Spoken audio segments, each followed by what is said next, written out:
To be like Jesus, to win souls, forego personal gain. I know both how to be abased and I know how to abound. Everywhere and in all things I am instructed both to be full and to be hungry, both to abound and to suffer need. I can do all things through Christ which strengtheneth me. Philippians 4 verse 12 and 13. In every age, Satan has sought to impair the efforts of God's servants by introducing into the church a spirit of fanaticism. Thus it was in Paul's days, and thus it was in the latter centuries during the time of the Reformation. Wycliffe, Luther, and many others who blessed the world by their influence and their faith encounter the wiles by which the enemy seeks to lead into fanaticism, overzealous, unbalanced, and unsanctified minds. Misguided souls have thought that the attainment of true holiness carries the mind above all earthly thoughts and leads men and women to refrain wholly from labor.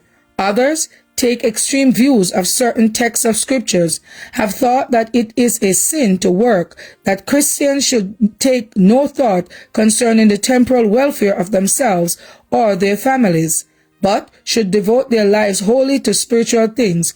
The teaching and example of the Apostle Paul are a rebuke to such extreme views. When Paul first visited Corinth, he found himself among a people who were suspicious of the motives of strangers.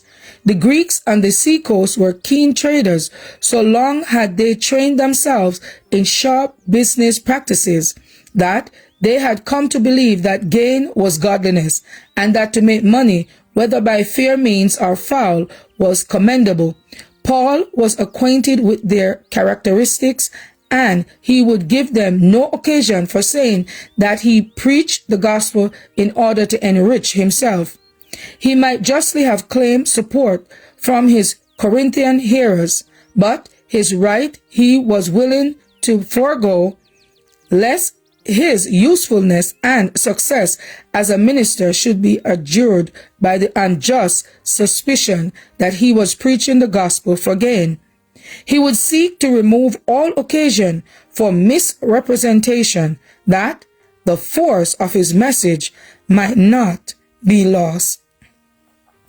To be like Jesus, June 18th. As for me and my house, we will serve the Lord. Thank you all for listening, and please join us once again tomorrow for your daily devotional reading. God bless.